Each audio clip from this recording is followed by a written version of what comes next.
Tales from the wild. Stories from the heart. A journey into the mind and soul of fired-up business professionals where they share their vision for the future. And hear from a different non-profit organization every month as they create awareness of their goals and their needs. Dive into a world of untamed passion as we join our host, Shireen Buerta, for this month's episode of Friends from Wild Places.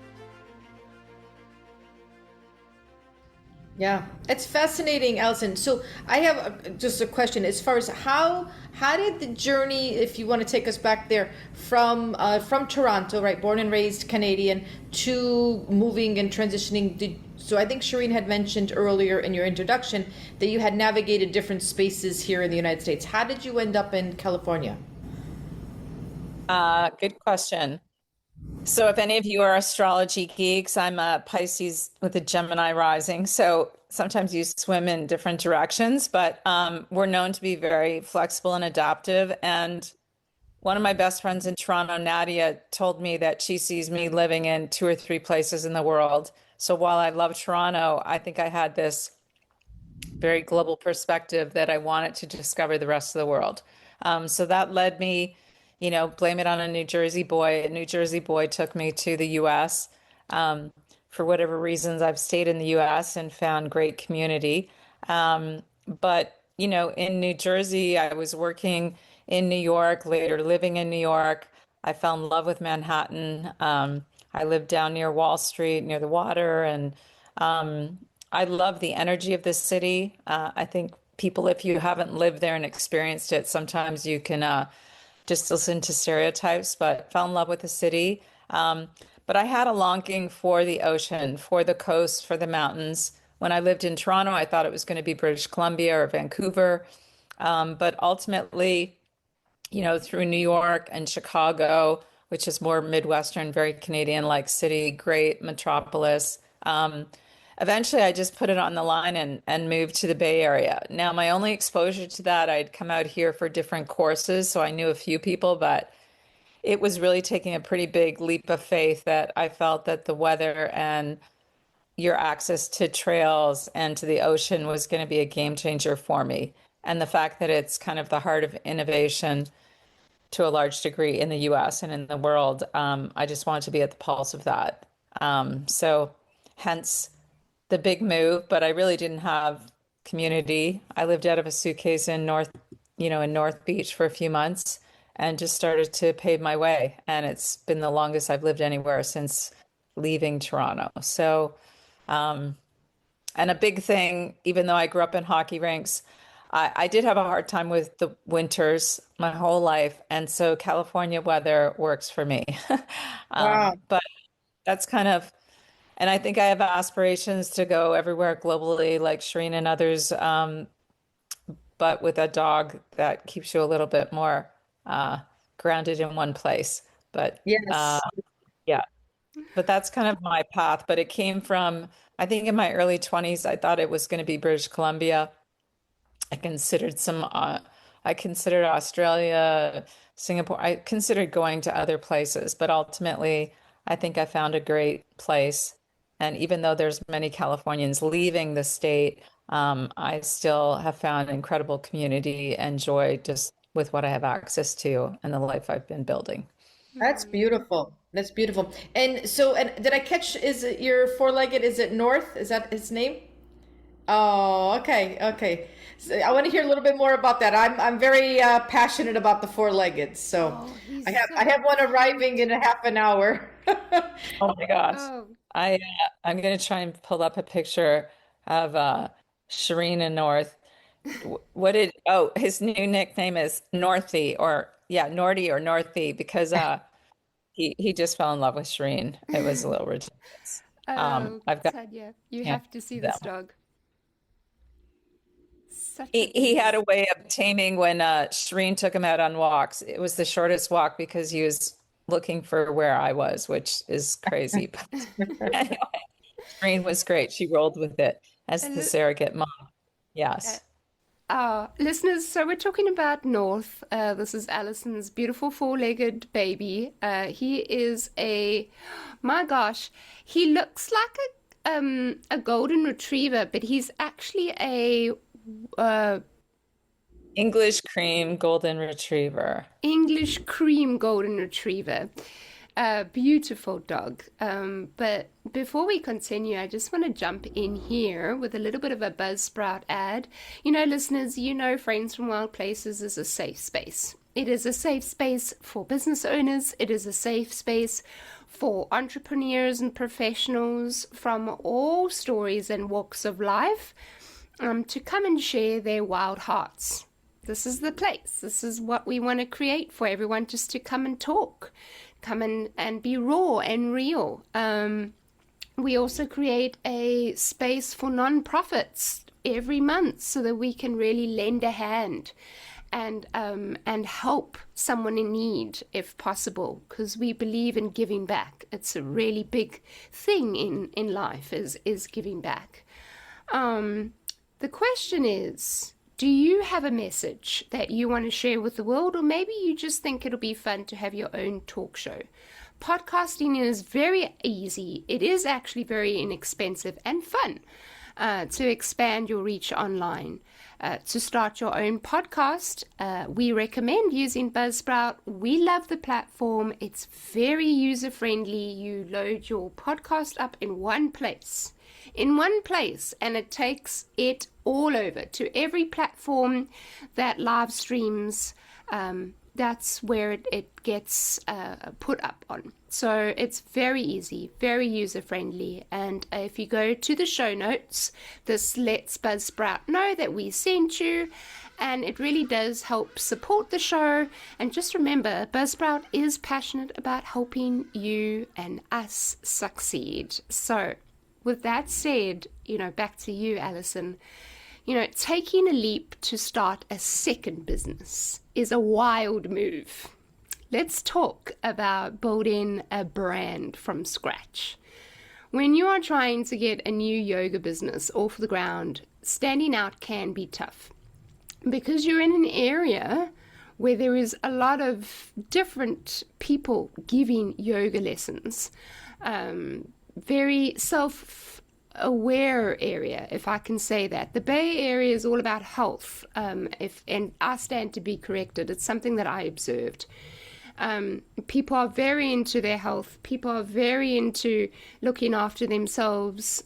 So you do find a lot of healthy restaurants and a lot of places to stay fit. It's access to trails, hiking, biking, you name it. It's a lovely area, as you've just heard Allison say.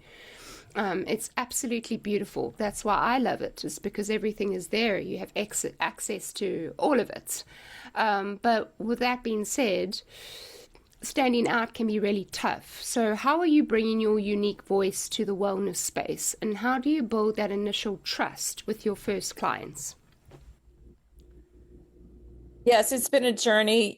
Initially as part-time, it's still something that I'm kind of in the early stealth stages of building. I have my first local retreat. I'm 2 or 3 weeks away. I wish the two of you were here, because it's set on a woman's property about 30-40 minutes away. And I've coined it as strength and stillness. So it's a day really in the redwoods, and pretty excited. But how do I differentiate? So I think the Bay Area has been seen as a capital for yoga and wellness. There is many, many studios, many different types of practice. I'm blessed that I was trained and was a student and a member of the Meta Yoga Studio, which has 3 locations in Sausalito, Corte Madera, and San Rafael. I think it was just listening to the heart. You have to find your voice, just like the two of you in your respective businesses. It's not about being a copycat. It's listening to how you really, I think, what motivates you. And for me, it's the seasons. I love astrology. I fall in love with the moon. I like the lunar calendar. So I think my unique spin is that I focus on, while I do a fiery flow and a lot of other practices, I do feel there's a a calling to some of the slower practices, whether it be slow flow, yin yoga that gets more into your connective and fascia tissue, which is pivotal as a longevity recipe for reversing aging, restorative yoga. I'm studying nidra, which is almost like a sleep meditation with some Canadian teachers. So I would say in a city or in an area where everyone is kind of going, very serious athletes.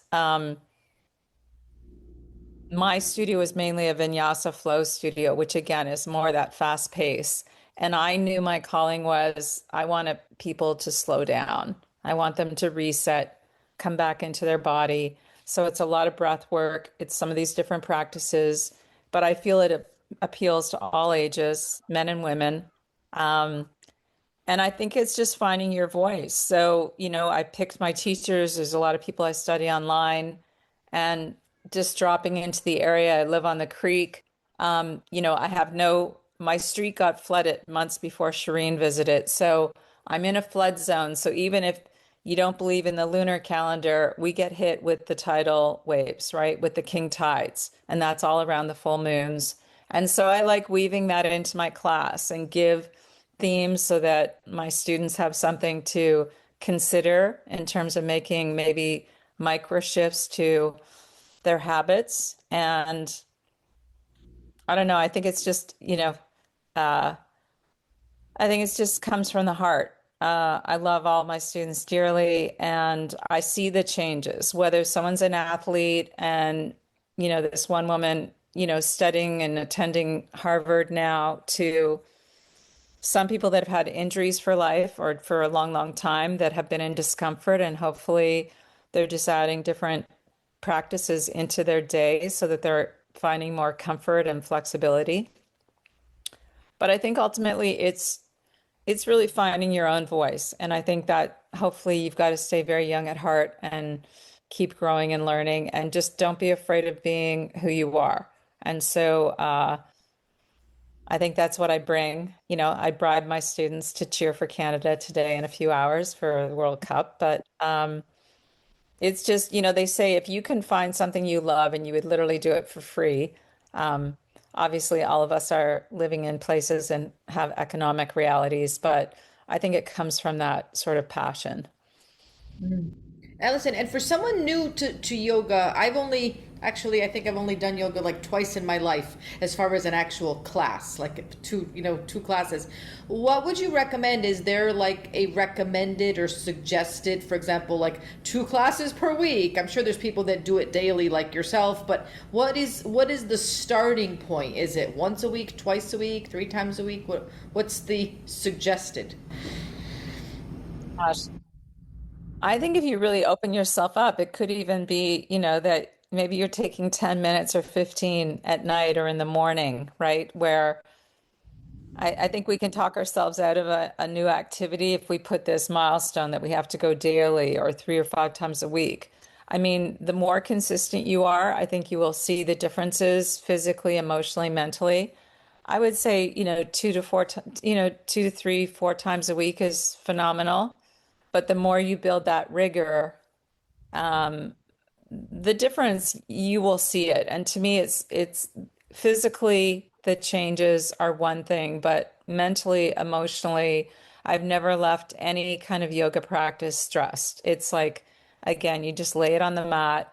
And I think people are seeking that, right? And to me, it's not free, but it could be free if you're practicing in your own home, right? Maybe you have a deck, or you put your mat next to your bed, or you're reading or listening to a podcast, right? And even if you're starting to make a practice and a commitment, could be 10, 15 minutes a day. That could be a game changer for your flexibility, your balance, your strength, just having that reset.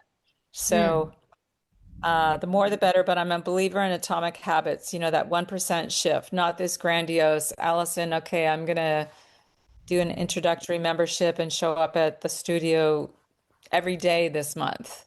That, I would love that, but even if you told me I'm going to practice even 10 to 20 minutes, a few times a week, and you really commit to that, that would excite me.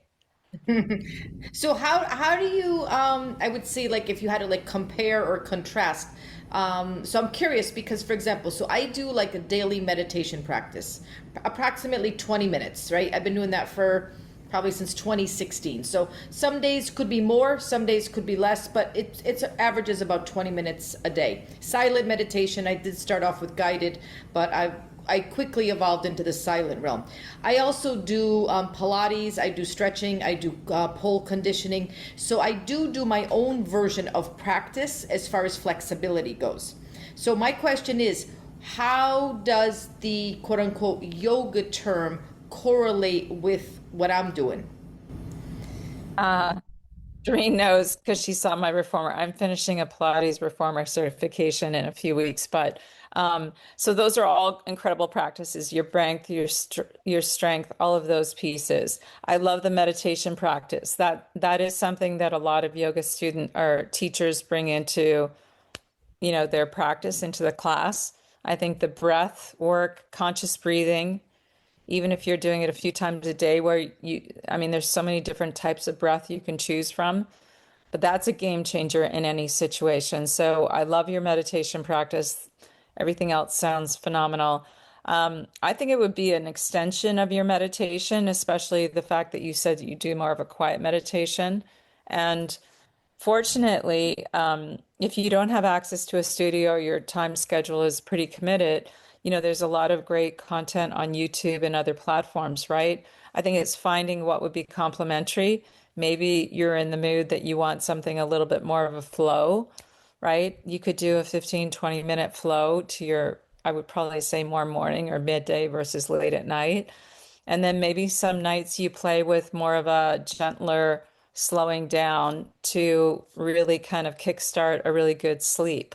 So I think there's a lot of rooms to play, and experience it. And everyone's personality is different. Maybe, for the summer, you're all go, go, go, and coming off of your Pilates, you want something more intense, but maybe you start playing around with something like yin, which will complement your other activities. And yin, again, if we don't, it's like flossing our teeth. If we don't kind of drop in and give some TLC to all the fascia and the connective tissue that basically surrounds all of our ligaments, our organs, then to me, it's kind of like an unknown vitamin, like a multivitamin. But I would love to coach you and throw you content and see what sticks and what you're loving. But I love what you've already shared. Thank you. No, I really appreciate you shedding light on yoga because many of our listeners, over time we do bring in wellness aspects and, health benefits and things of different types of modalities that people can try. And that's super exciting. Do you mind if I ask you under which, like, is it a brand for the Pilates Reformer certification? Because I was interested in actually pursuing that with my local one, which is Club Pilates, but I know there's different names. Yeah, there's actually a Club Pilates near here. I did a lot of research, and being from Toronto, there's Stott, there's so many, very classic ones. But after doing all my research and spending a lot of time on it, because it is a significant commitment, I went with it's Australian based, it's called Breathe Education. And what I love most about this is some of the in-person ones, you're meeting maybe for a weekend. This one, it's a longer format, very deep dive in all the areas, but you are getting the most teaching experience in that you are online virtually every week. They just throw you in, just like the quote, Yeah, do what. Eleanor Roosevelt. So if you had no Pilates experience and you jumped into it, they would have you out of the gate in the live sessions with people all around the world, right? Teaching, even very, very early. So I think that kind of gets you, it is scary, right? Because you're on the hook and live, but I think it gives you that rhythm, that wax on, wax off, right? So that you find your voice. I mean, I think I'm gifted that I've been teaching for a while and I have past teaching and coaching experience, but for a lot of people, it's a lot. But I think Pilates is something men and women love it, all ages. And as you've discovered, right, the strength and conditioning and people really, really enjoy it. So I think there's an important place. And yeah, I can connect you to people, but I think you can look in what is local, but if you have found a love with it, I'm going to nudge you to really consider going for it. Yeah, no, no, you've inspired me because I was kind of, I mean, it is a big commitment, both, energetically, financially, time, it just kind of, it touches on all the points. But yeah, no, congratulations. It sounds like you're doing amazing things and, really just keeping yourself accountable for everything that you're choosing to do. Absolutely. Allison, thank you for sharing. I have one more question before we move on to the nonprofit. Tanya, you're more than welcome to follow up with any questions you may have. But, Allison, your professional profile emphasizes a growth mindset. When a new class launches and it doesn't go the way you'd like it to go, or a building or the business just feels extremely slow, not as much as you want it to be. How do you keep yourself motivated when to keep pushing when business is not going as well as you'd like it to go? That's a good question. Well, I had the pleasure of Shireen staying with North and I. Here's the thing, at this point in my career, I've had positions, that gave me a really good quality of life. And there was a lot of things very satisfying about them because usually I was dealing with partners and outside clients. But wellness has always been like my absolute love. And probably because of some of those hard lessons early in a home where I did see, I lost my parents very young. And I think it's just the joy, right? But it's frightening. You come in, I'm in a competitive space in a studio, you've got all these classes, and a lot of people don't understand yin or restorative, right? Or they think you've got to sweat to have a good practice. I think I just kept showing up. I was myself. I weave in stuff that maybe some people think is woohoo. Last night, I had a full house. There's probably 5 or 6 men, all ages, thank you. Women of all ages. And I was talking about kind of coming back to balance after the summer solstice, right? We just went through this seasonal change. You've got people practicing at Stonehenge. And I wove into this idea like recommitting, right? Just like you're saying, Tanya, you're doing your Pilates, you're nudging me that you carve that quiet meditation time to come back to the mat to anchor, right? So that you can have the vitality and the momentum. So it's been not scary, but I just realized I didn't want to contain it, Shireen, and that I really want to go for it. And what is that? It's in the early stages, you've got lower numbers, but you just keep showing up. I have this practice from a Japanese teacher that I bring tea every class. And that's different. It takes a commitment. It's an expense, but it builds community. My students love it. I like using oils for breath work. These are things that I just do because they're part of my practice. And I want to, if I shared a certain aroma, like oil with you, Tanya, and I shared eucalyptus and you found you went into your meditation and you were breathing better, that's giving you another tool, right, for you to be at your best every day. The other thing I've done that I think is a little unusual, it's my growth mindset or curiosity. I've been studying with a lot of the top leaders. I've studied under top female coaches, right, in terms of how to really be an entrepreneur, right, and ride that wave.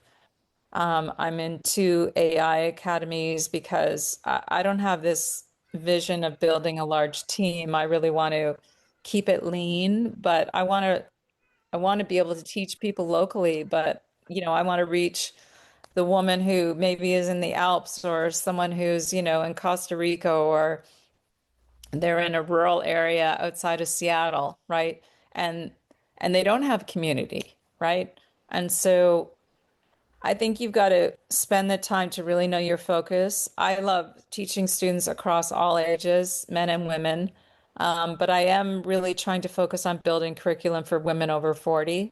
And if you talk about kind of a niche, that's part of my intention. But again, it's committing time, resources, money to support a vision. And I would say I have lofty goals that, if I can get someone to have more peace of mind, better rest, better energy, rather than, them taking medication or whatever it is, then that's kind of my mission. Just to instill that confidence, that rigor around a practice that I believe is life-changing physically, mentally, emotionally. If you look at the stats, when people start to decline, it usually comes from a fall. Now, I've had some falls, but, Tanya, you're a testament of that balance, right? The flexibility, how that can make a difference as we age. And so I've just decided after decades of, pursuing other things that I really want to focus only on things that kind of stir my heart and that you would almost do for free because you just love it that much. And so I'm leaning in, but it's a commitment. It means you're almost living like you were back in high school or college. But I feel I'm on my path and my purpose. And that makes me feel like a kid in spite of, yes, the realities of aging. Tune in next week for part 3 of Friends from Wild Places. You've been listening to Friends from Wild Places with Shireen Bueta. Be sure to subscribe to the podcast from the links to catch every episode and unleash your passion.